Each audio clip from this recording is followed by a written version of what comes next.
All right, thanks for staying with us. Now, the 2023 Lagos State gubernatorial election will take place on the 11th of March 2023 to elect the governor of Lagos State, concurrent with elections to the Lagos State House of Assembly, as well as 27 other gubernatorial elections and elections to all other state assemblies.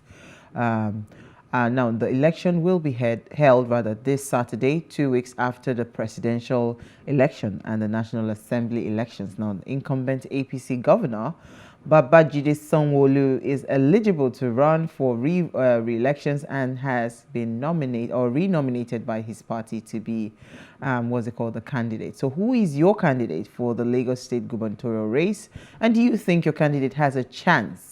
Now, please, let's hear what you have to say. Remember, you can join the conversation. Send us an SMS or WhatsApp to 081-803-4663. So the reason I'm smiling is because these are really interesting times that we're in. So for the first time in a very long time, I'm really feeling like, okay, there's a breath of fresh air with the elections, especially the 2023 general election. From presidency, you could see freshness to the kinds of engagements and all of that.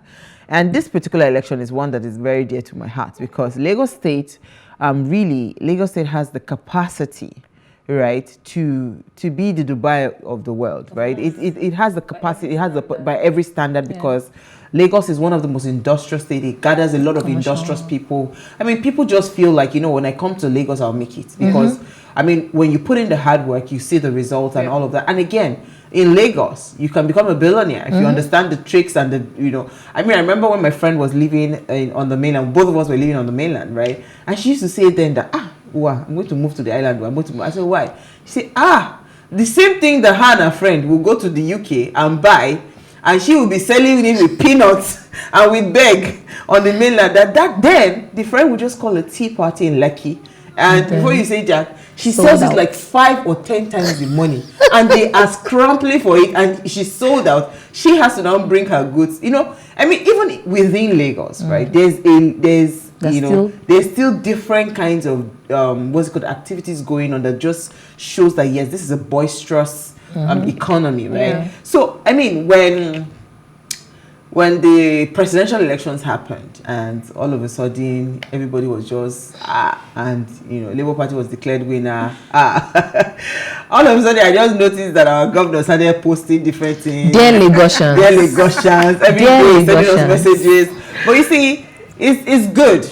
It's good because I know particularly Governor Sanwo-Olu, for instance, had been invited to different debates and all of that. I don't think he did any. No, he did not. He never showed up in any of the debates and all of that because, again, I feel like politicians in Nigeria, and this is not just unique to Governor Sanwo-Olu, it's actually every governor.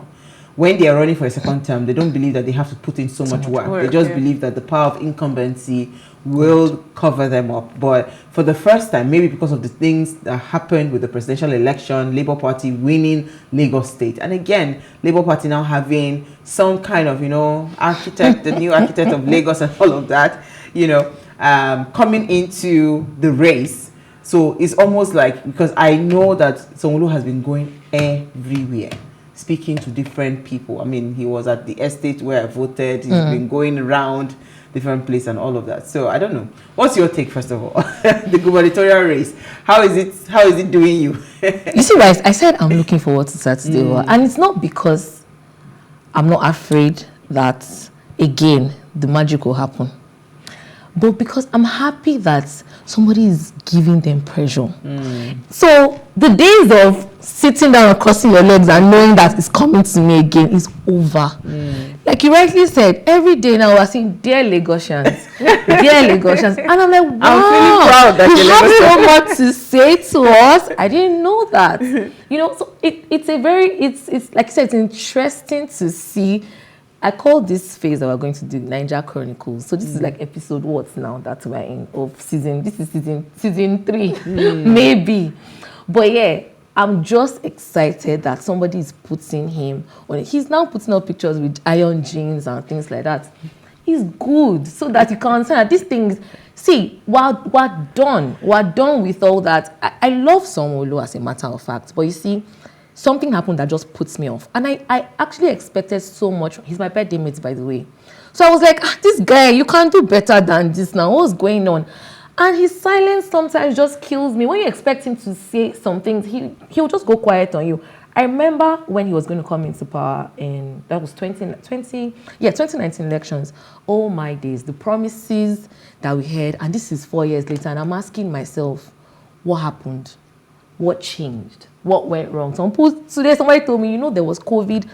I'm like, don't make those kind of excuses. COVID came. We stopped in 9 months. There was that break for 9 months, and everything resumed. Why is it that when we're just going to get to election period, that's when he started that whole real thing that Buhari came and commissioned, the real that we've been on for God knows how long now. And I don't see that happening again in another how many years. They started that other project, the road one we're talking about today, left it again. So I don't know. Let me hear your thought, Jennifer. The pressure is getting worse. And I'm actually very happy. Like Chinelo said, normally, when there's an re-election coming up, you have the past government who feel like, yes, it's going to follow my laps. I don't have to do too much. And then you have situations where probably their opposing running mates is probably someone who is very docile, someone we don't know about, someone who doesn't have any manifesto, has nothing to offer. Had a real competition. Yeah, they've not had, so this is a real competition. And I'm very happy. Like you said, there's always that Dear Lagosians letter. It's like every 3 market days it comes up. And so every time I see it, it feels like a text message. I mean, he sends it on Twitter. And you feel important. You get, I say, oh, Dear Lagosians, that's nice. Now you are addressing it, because for years, he has been quiet about a lot of things. Now, people are calling him out and are asking, what have you done in the past 4 years? Now, I feel like as a governor, once you're like a sitting governor, if you've done anything to improve on the economy of the state, people should know about it. Because right now, I would have to ask, people had to ask him, what have you done? If I can't see what you've done, then that's a problem. And then the things that he listed, to me, I saw it and I was like, there was one building I saw in one primary school that looks like a lighthouse. First of all, I can't even see a staircase leading to that building. I can't see anything. The question is, why was that constructed? And why should that be something you are proud of to see you have done? We have a lot of issues to tackle in Lagos. We have housing issues. We have security issues. We have road. We have traffic. We have a lot of issues. And then you even have the roads that they commissioned, they started constructing, and till now, there is nothing to write home about it. We've not seen any progress being made. People are complaining every day. People who live in Songotedo are crying every day because they go through traffic. Imagine sitting in traffic for 6 hours every day. That will reduce your lifespan. I don't think anybody wants to die anytime soon. So please just vote for the right person. And I'm glad. Please increase the pressure. I'm happy you're bringing those things up. And again, I wish Jerry sends his apologies. Actually, he's running late. Hopefully he'll be able to get here before the time runs out. But I was going to say that I'm happy you brought up those issues. And let's even narrow it to this Lagos State gubernatorial race. Why are we having issues around ethnicity? Because again, people play dirty when they see that this is real competition. Over the years, I don't believe that there was ever a competition for APC in any of the previous elections. Why? I have a feeling like the PDP candidate is just there waiting to just come and front like I want to run. But he was never ready, really serious to run. And that's particularly one of the reasons I really did not like his person, because it's almost like you stay quiet and every 4 years you just wake up. Nobody saw Labour Party coming into the picture. So all of a sudden now there's real competition. And that's why we're seeing all these things that we're seeing, commissioning of projects, everything. So I was just talking to a friend of mine. I said, why do you have to wait every 4 years? At the 4th year, when there's an election year, you start commissioning different kinds of projects, right? Like you rightly said, if governance is felt by people, you don't even need to campaign. People will be the ones to campaign for you. And this is a message to our leaders. We are getting wiser every day. We're getting better. We're not there yet as a people, because if we were there yet as a people, certain things will still not be happening. We're not there, but we're getting there. And we're getting to that point where if you do not do your job, you understand, you'll be kicked out of the seat. It's as simple as that. So it's not a thing of you waiting till dying minute and you're jumping helter-skelter and trying to convince people to vote for you. If you did your job, trust me, you are unshaken. And that's the truth, because this thing is not, and that's why people that are bringing up ethnicity, people that are bringing up religion and all of those things into the elections, you are actually just, you're actually very ignorant. Because if you knew how important governance is, right, you will not be part of the people pushing those propaganda. Trust me, a Tunisian or whatever can just come and become governor for all I care, as long as the job is being done. And I was listening to what's it called? It was Yemi Adamolekun. She was talking on a talk show on TV, and she was saying that people have to be careful, especially the APC, because if you talk about candidacy and the terms of, say, okay, who is the bona fide Lagosian? What's his name? Sanwo-Olu is not a Lagosian. What's his name? Ambode was not a Lagosian, alleged. Even Tinubu is not a Lagosian, right? So if you were talking about, what's it called? If you're talking about incumbency and indigenous roots and all of that, this particular combo, that's why I'm saying that is the most, that's why it's interesting to me, because this particular combo of Princess Oyefusi and JRV, they are more Lagosians than any other combo, because Oyefusi is born, bred, buttered, everything Lagos. She's originally a Lagosian. JRV is Lagosian, and he has his mom that is from the east. So when they don't bring all these Omoale issues, and they bring issues around, what's it called, him going to hand over governance to the Igbos, for me, I think those are just very shallow way of campaigning. Now, let's even bring the subject of the Igbos here. Who are the drivers of the economy in every state in Nigeria? Every state, I'm not even specific to Lagos. Who are the drivers of the economy? Go to every state in Nigeria, the major markets that are churning out whatever. You see a lot of Igbo traders there, right? Igbos are the most industrious people. I used to say that I wish, I was an Igbo girl, because I'm sure by now I'd have been a billionaire importer, exporter, I'm just saying to you, they are very industrious. So when you start to bring those kind of lines, you reduce we must begin to learn to move away from those kinds of agendas and propaganda, and learn how to see. You know what has brought me where I am today? I learned how to tap into people's strength. Forget about their weaknesses, forget about their differences.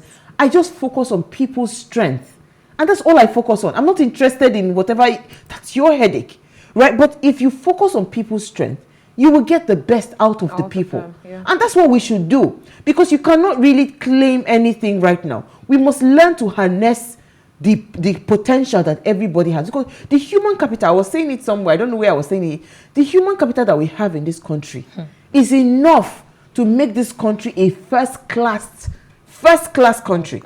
But because of all of these small petty lines that we divide ourselves in, we're not able to get there.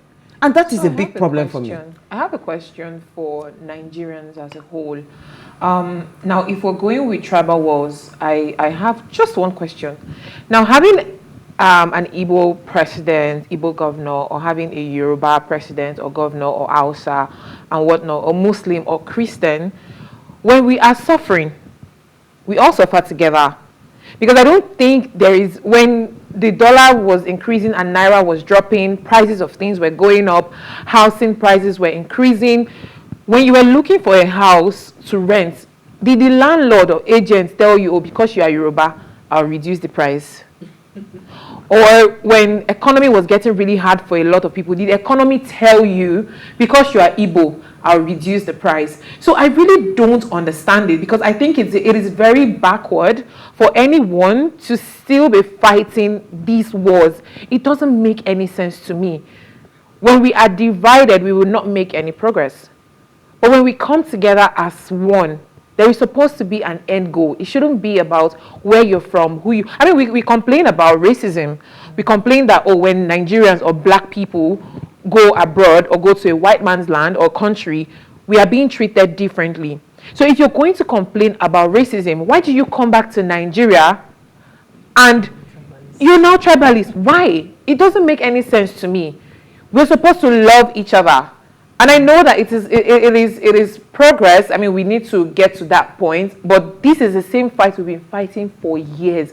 Before I was born, before a lot of people were born. So why are you carrying a war that is not even yours? Why can't we just come together and vote for the good of the people? So let's bring it back home, because it's important that we're saying all of these things, because again, these were the things that just started springing up all of a sudden. Because now, like I said, for the first time, it seemed like we have real competitors in Lagos. Real competitors, because before, as far as I was concerned, that guy, Jimmy Agbaje, as far as I am concerned, is Uwa.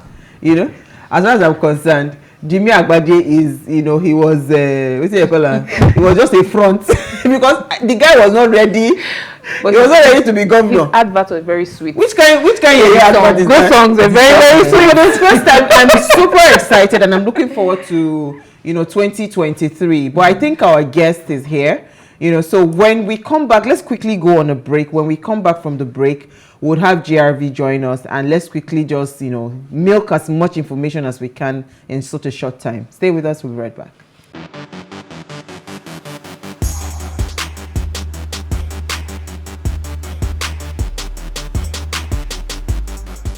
All right, thanks for staying with us now. Gbadebo Rhodes-Vivour, popularly known as GRV, or the hopeful Nigerian, is the gubernatorial candidate, Labour Party, Lagos State, an architect and a businessman. He has had his first degree in architecture from Nottingham University and a master's degree from the prestigious MIT, Boston. Now, he ventured into politics in 2017 by contesting for chairmanship of Ikeja local government under Kowa Party. And in 2019, at 35, he won the ticket of the People's Democratic Party to contest for Lagos Senatorial West.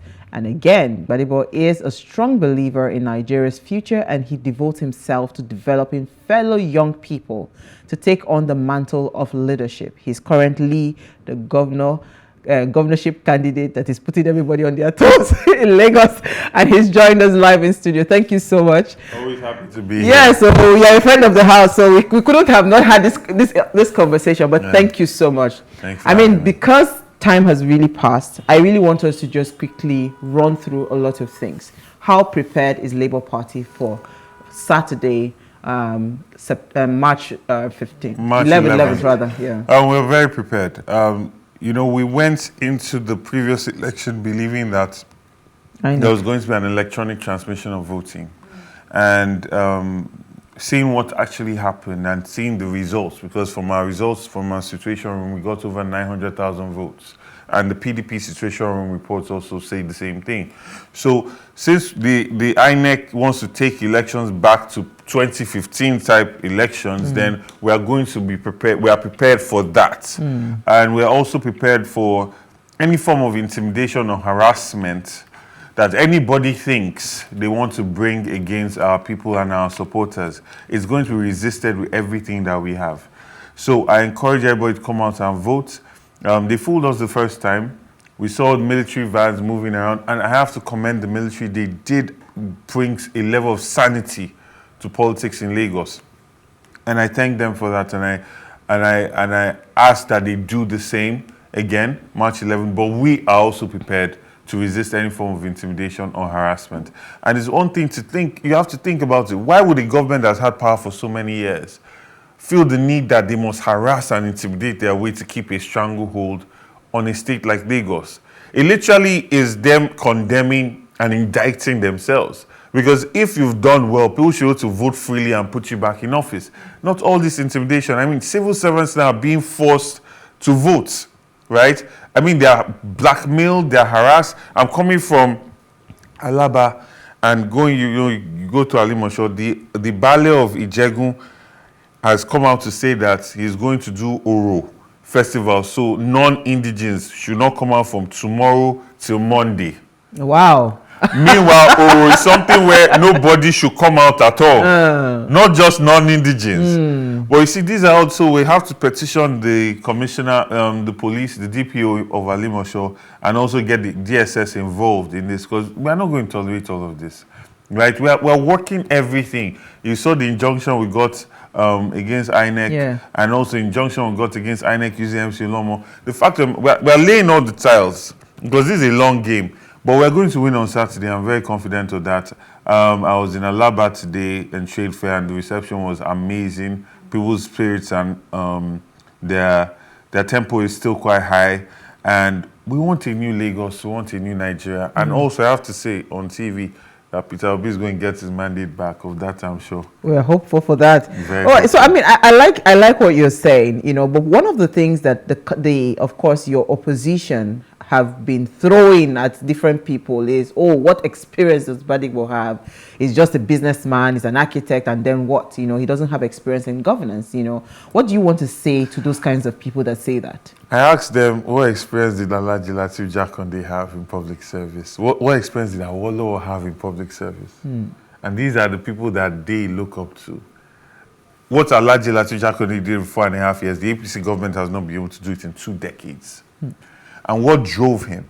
It was his capacity, his transparency, because he was not a thief, and his love for his people, and his visionary sort of leadership. And that's what it's about. Anybody that's been in this government for 20 years has only gotten experience in maintaining the status quo of state capture, of aggregating wealth to one man, his family, and his cronies, of being surrounded by water hotels supplying water. Meanwhile, they grew up in Lagos where they could drink water from the tap. Of having about 15% of people that send their children to school, send their children to public school, which means even the maid in a house that's barely earning enough is trying to get her children into private school.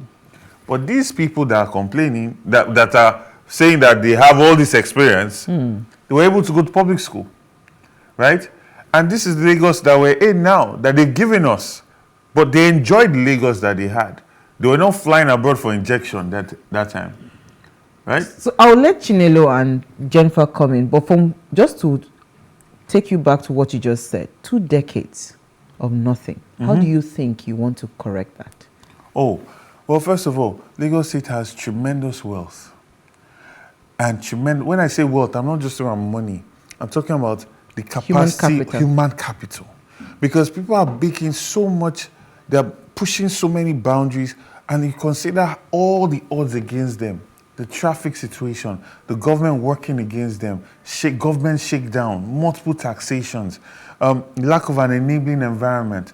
Lagos State ranks lower than Kaduna in terms of ease of doing business. And Kaduna is dealing with Boko Haram issues, right? But meanwhile, Lagos State is supposed to be commercial capital of Nigeria, right? So the moment you open up Lagos State accounts, make it transparent, set benchmarks to determine, okay, this is a good deal based on world best practices for road, for rail, then you can now start to stretch your resources. The moment people start to see transparency and accountability in your governance, the more the private sector is willing to invest in it, because Lagos State is feasible, it's underserved, there's so many problems that need to be solved, and people will key into it.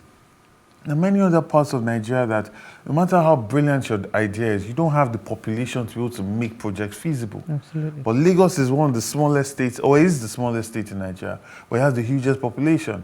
So it is extremely feasible to do things here. So for me, it's just, I mean, what Jakande achieved in 4.5 years is that standard that I want to top. And I believe that we can do it. We can do it with the civil service. You see, now there's a lot of blackmail. People are going, the APC government saying, I'm going to fire. Because I hear from the presidential results that they actually almost lost in Alausa. But let me let the ladies come in. Okay, so I was going to talk about state capture, but I think you touched on that a bit. Okay, let me now come to transportation. We know that Lekki-Ekpe Expressway is one very busy, and then we have just that straight road that goes all the way to Ekpe. So I'm going to ask, are you going to provide any alternatives? Is there anything you're going to do There's a about coastal road that's supposed to be linking from down Niru VI side, but currently has been built upon, and there are shacks there, which is another problem, affordable housing. So we're going to connect that coastal road all the way down to Bejuleki.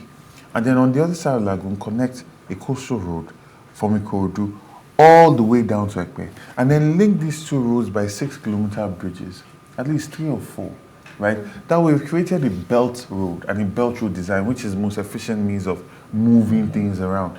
And that would then open up this corridor. But for some reason, again, all of these things that seem, there doesn't seem to be a true effort by this government to actually make the lives of Lagosians easier. Every development that comes into place is simply a means of capturing more wealth for themselves, right? And that is why we keep saying that Lagos State is stifled and Lagos needs to breathe again, right? Because for any development to happen, it must be that a certain interest has been taken care of. Yeah. Sure. But we are going to change that and create a Lagos State that is platform driven.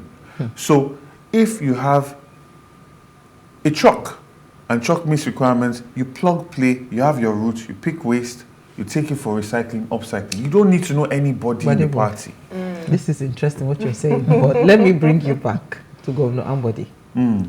I hope you know that one of the bane of his downfall was the fact that he wanted to bring some of these innovations, right?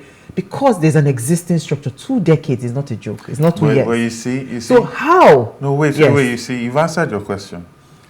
Ambody came through a structure that was extremely corrupt and only was focused on themselves and their interests, and he wanted to bring innovation to it. You see, that's why I'm not going to run under the APC. Because as I'm saying all of these things, in my head, I was just thinking that's nonsense. You can never do it because these people benefit from the mediocrity that Lagos is in. Yeah. But coming from another platform and bringing a new voter demographic. You remember every time I've come here for the last 2 years, I've always said this. We are bringing a new voter demographic to the ballot. We are redefining politics in Lagos State. So when we take this power, we can make things more efficient. Right? Because now we're creating a new system. We are still working with the existing structures, the civil service, all of those people. The civil service, Lateef Jakonde had the civil service. We're going to increase their salaries. We're going to give them more training. We're going to pay them a living wage, not a minimum wage. By the time you do these things for the civil servants, you can then, let me give you an example. See, because you pay people so poorly, you still pay the opportunity cost because of all the bribes that they take and how inefficient they make Lagos, which you then pay an ultimate cost because people and businesses are not going to come into Lagos. When you look at ease of doing business and the poor rankings of Lagos State, you need to understand that a lot of business is actually lost based on that. So we pay our civil servants well, we give them quality training, we reward merit and excellence, and we work with that civil service. Lateef Jakonde worked with the civil service. Awolowo worked with the civil service, right? So it's how the head goes, the body will follow. And that is what's going to happen in my government. I believe that the civil servants, they want to be excellent. They want to be able to be productive. I think that it's like how people think that these agrios on the road just want to be lazy. They don't want to do any work. It's because the state government has enabled them. They use them at this time to suppress votes. So whatever else and they afterwards do, they discard them. But it doesn't mean that those young men don't want to work if you give them the opportunity, or they don't want to get skills if you give them the opportunity, right? And that's exactly how I see governance. So please, any civil servant watching this, your jobs are safe. In fact, you're going to earn more. You're going to have a better quality of life. You're going to have the access to be able to move to a middle class level of work. And the only people that have anything to fear are the people that have been stealing from the Commonwealth of Lagos for 2 decades. So I like what you've said, but I want you to touch on 2 points. You said you're going to give the civil servants living wages and no more minimum wage. Yes. And to me, that's interesting and also very exciting. But riding on the living wage, now the standard of living right now in Lagos is very high, extremely high. Yes. Now, talking about housing, if I want to rent an apartment, I know 2-3 weeks ago, a friend of mine rented a 1-bedroom apartment for about 3.5 million. And to me, that's ridiculous. It is. I know how much he earns, and I don't know how sustainable that would be. So how are you going to tackle this? How do we get affordable housing? Because it feels like every year, year in, year out, it increases. I know how much I pay where I am. I'm scared to leave. I should have moved out last year, but I couldn't because looking at houses and the prices people were giving me, it didn't make any sense to me. Am I supposed to rob a bank to be able to pay for an apartment? It doesn't make any sense. And then sometimes I know people come in with money. Okay, you get to a point where your living wage or your monthly income has increased or your annual income has increased. And people want better lives for themselves, but they can't make those changes if housing is really expensive. So people end up staying in places that are not conducive for them because that is what they can afford. So I put it to you, I'm asking you, how do you intend to tackle this Please issue? ask him because he's the architect of I mean, thank you. And I was going to say, I'm uniquely positioned to solve this problem as an architect. So please tell us, enlighten So us. firstly, the issue now is that Lagos State development is too centralized. So everybody is working or wanting to come to work in Lagos Central. And everybody wants to live close to this place where there's development, right? So we need to open that up. And that comes with the coastal road design I talked about. So you're opening up Northern Foreshore, you're opening up Lagos East. We also need to open up Lagos West. That's the Badagry division. Bring development in there. I ran for Lagos West Senate, so I've seen the state of development there. Development, people and that axis literally don't feel like they're part of Lagos. So by, for instance, extending the blue line all the way down to Badagry, and you can now get on a train and come from Badagry or Ojo to VI, right? Automatically, if you're now spending 35 minutes on the train, it's now feasible to live in those places. You now increase the housing stock on these two ends. When supply starts to exceed demand, prices start to fall. Will not crash on this. The issue is that right now, housing stock has not exceeded demand, right? So there needs to be a lot more housing stock built in places where the land is cheaper. Now, because people are building so much in Lagos Central, in this area, you have to think about the piling, the cost of the land. Imagine like Eco Atlantic, how much it had to cost to get all of that sand field. All of that will reflect in the cost of the building, which will then reflect in the cost of the rent.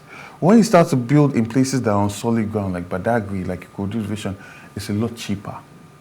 And in doing that, and creating a statewide transportation network, you can now open up Lagos State and start making local governments that are sustainable and are self-sufficient in themselves, which then incentivizes companies to start to relocate there. And with us as well, we'll be pushing for companies to have incentives for their workers to work from home at least once or twice a week. They get tax breaks, right? So the most important thing is to connect Lagos properly so that in moving around, you don't spend 3 hours in traffic anymore. The moment you do that, like on a Saturday, you actually realize that Lagos is not that big, right? Because it's so easy for it's you so to easy get where to you're move going, around, right? And then you start to realize that if the environment is clean, you have all the infrastructure you need, you have your healthcare systems, you have your primary education systems, you actually don't really need to move about too much. And that quality of development needs to go across all of Lagos. And that's what's currently lacking.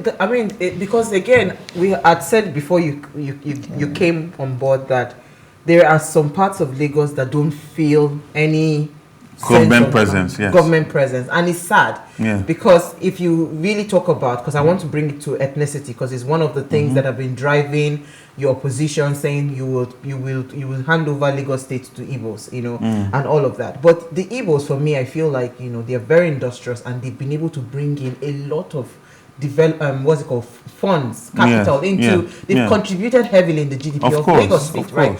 So if you really want to move away from the pettiness of the campaign that is going on around ethnicity, what would you say? How do you intend to tap into some of this? Because I believe so much in human capital. How do we tap into that and just bring everybody together and see how to build truly? Because Lagos has the capacity, I was saying it before you came on board, has the capacity to even do much better than Dubai. Of course. Because we have everything that can make us a truly mega first-class mega city. Yes. How do we now tie up all of these things nicely? And if you had one promise, to give to anyone that's watching, what would that promise be? It will be to create infrastructure to go into all these markets and create an even quality of development across Lagos State. You see the roads that are going to the markets all around the Badagry division, the inner roads as well, is a complete mess. It's mediocre at best. And all of these things. And then also you then have, for instance, I'm coming from Alaba, right? 2 things that they said. One, the roads and the whole agri system where people that are bringing things into the markets, the money is collected from them 4 or 5 times on the same road. People taking things out of the market, money is collected multiple times. So people just don't even want to go to the market to buy things. And they literally said to me that the volume of commerce that has happened has nosedived. So not just because of the economy, but because of the infrastructure decay. right? So we're going to connect the markets a lot more. I mean, like on that axis, you're trying to get roads that are coming in from Alimosho, from Amuodofi, making it easy for transactions to happen. Also ensuring that the road infrastructure is solid and taking away all these young men that are wasting their lives on the street and reducing the ease of doing business, giving them employability skills so they become more productive, right? So these are things that we're going to focus on in relation to what you talked about. And I like that you said I won't take away the pettiness of this thing, because the amount of wealth that the Igbos, Southeasterners, and really non-indigens in Lagos State have brought to Lagos State, they are a major pillar in the economy of Lagos State. Absolutely. And it's very unfortunate because Lagos State, the indigenous of Lagos have a culture of openness and welcoming. This is why a man from Iragbiji could become something in Lagos. A man from Kwara could become something. A man that's representing Ikeja from Kogi could become something, right? But then all of a sudden there's this desire to change that culture and start pointing fingers and leave development out of the areas where these people live. And that's what we're going to change as governor of Lagos.